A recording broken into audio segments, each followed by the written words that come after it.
Hello there, original travelers. Welcome to another video of ours. This time we are in Dublin in Ireland. Don't forget to stay until the end for our bonus tip. Cheers everyone.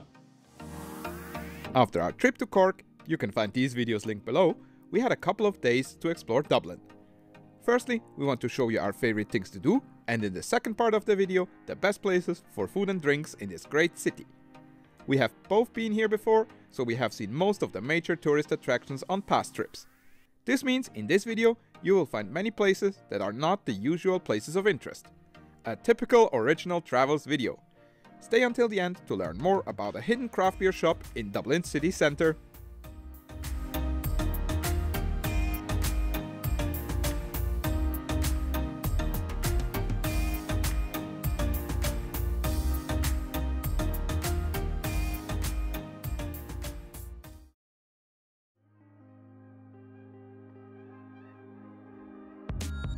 Phoenix Park is the largest enclosed public park in any capital city in Europe. You can easily reach it by bus from the city center. It was originally a royal hunting ground back in the 1660s, but opened its gates to the public in 1747. And guess what? It's still home to a wild herd of fallow deer roaming freely. And they were one of our main reasons to come here. But there's so much more to explore here. From the Phoenix Park Visitor Center, zoological gardens, Victorian flower gardens, and even a biodiversity information center.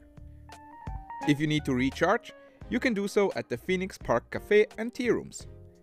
After a long stroll, we almost gave up on our search for the deer, but Simona's intuition led us the right way. And then it happened. On our way out of the park, we stumbled upon those two guys, peacefully munching on some grass. They could have not cared less about us walking by. Deer search successful!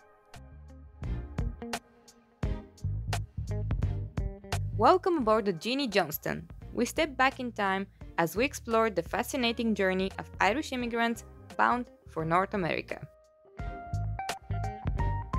To visit this replica ship, you can buy tickets for the guided tour online.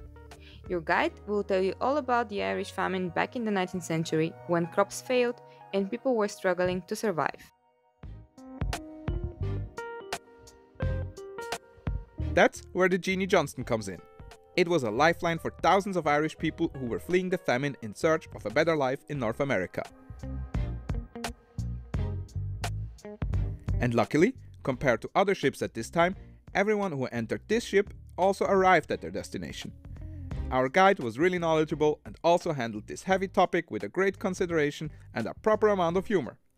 And in true Irish spirit, before we left, he even gave us a great recommendation for a nearby pub.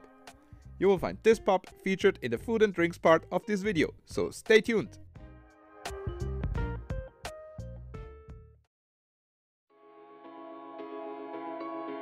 Not far away from the Jeanie Johnston, you can find the EPIC, the Irish Immigration Museum.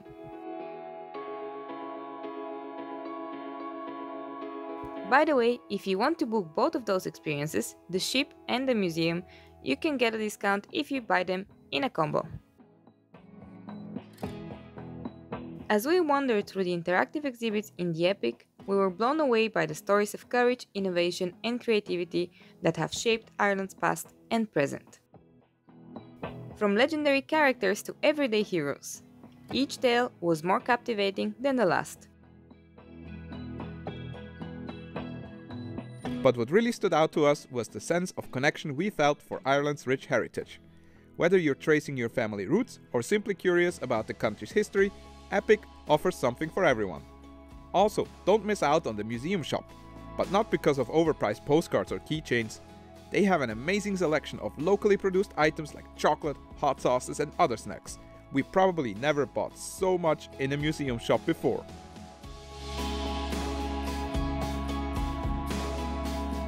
If you had enough of walking around in the rain, which will happen because, let's be honest, it's Ireland, you should go to the cinema.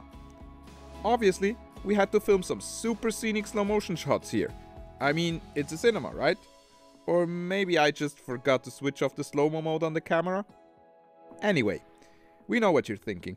Why would you go to the movies on vacation? Well, first of all, Simona and I are big fans of cinemas, especially historical and independent ones. Recently, one of our favorite cinemas in Zurich had to close, and now we are trying to support cool theaters also on our trips. Also, Stella Rathmines is not just a regular cinema.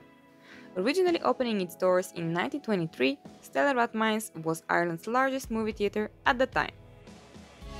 The venue was renovated after its closing in 2004 and reopened in 2017. Ranked among the world's most beautiful cinemas by Time Out in 2021, Stella is a must-visit for movie lovers and history buffs alike. Here are some of our favorite pubs and restaurants in Dublin. First up, we have Urban Brewing. This brewery also has a bar and restaurant. It's a bit fancier than most breweries we have been to, and if you watch our videos, you know we have seen quite a few. Also, the audience here was definitely different from the usual brewery crowd, which we found was great. This way more people will learn about the great craft beers in Dublin.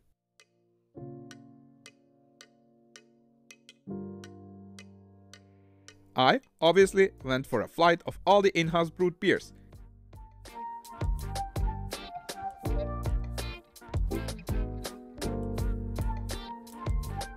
And Simona chose Puka, a berry hibiscus and ginger sour by the White Hag Brewery.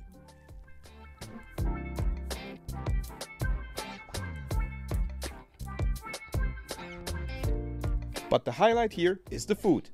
They offer many smaller plates, so it's perfect to share if you're in a group. This way, you get to taste even more of them. We were happy with everything we ordered, but the beef cheek sliders and the halibut ceviche were divine. We also want to mention our server Danny, who was absolutely amazing.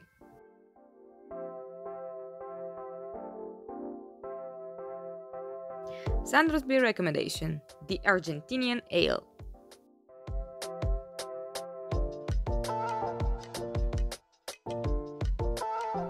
Mulligan Grocer was one of the reasons we were so happy to finally be back in Dublin. From the outside, this place in Stoneybatter looks like a regular pub, but as soon as you walk in, you know you're up for a treat. The place is a mix between traditional pub and upscale restaurant, and you shouldn't try ordering a Guinness here. They specialize in craft beer from Ireland and around the world, and they recommend the beer with every dish on the menu.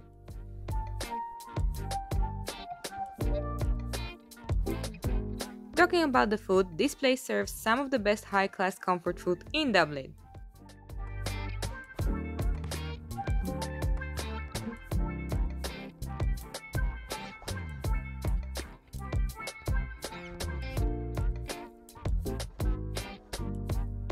Sandro went for the super juicy black pudding burger, and I had the fresh wild Irish fish pie. And as you can see, they really know what they're doing here.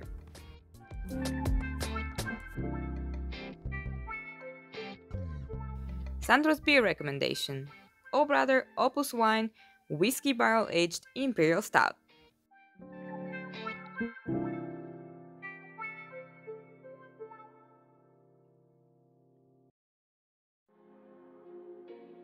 Another great place for a pint a bit more central is the Dockers Pub.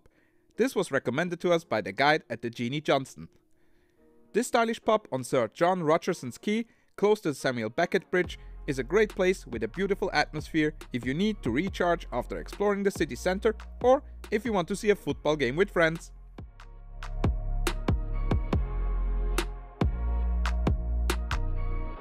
Sandro's beer recommendation: Ambush Hazy Pale Ale by Trouble Brewing.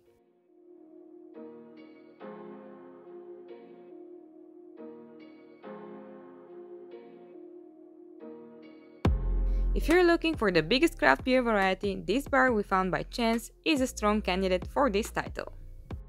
Across the street from the Stella Cinema is Kodiak. This stylish place attracts a mostly younger crowd. Next to cocktails and wine, they offer a huge selection of craft beers from tap and also many cans and even really rare bottles, including some Belgian lambics from Trifontainen. They also have food here, including Neapolitan-inspired pizza baked in an authentic pizza oven. By the way, we probably have never been to a country that has more pizza places than Ireland. You cannot walk down any street in this country without passing another pizza joint. Can our Irish viewers please let us know why this is? Or if anyone else has an idea, just let us know in the comments below.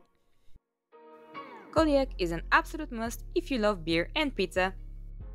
Sandro's beer recommendation: 3 Leaves Cold IPA by Hopefully Brewing. If you're more into historical pubs, don't miss O'Neill's. This over 300-year-old pub in the city center offers a cozy interior, a good pint of stout, cheesecake, and live music 7 days a week.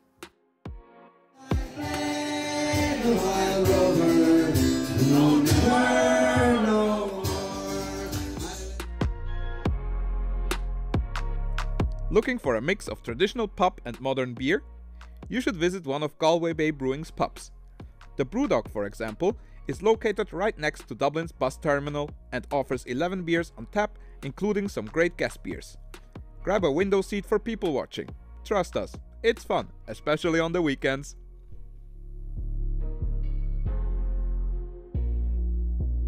Sandro's beer recommendation: any barrel-aged beer by Galway Bay.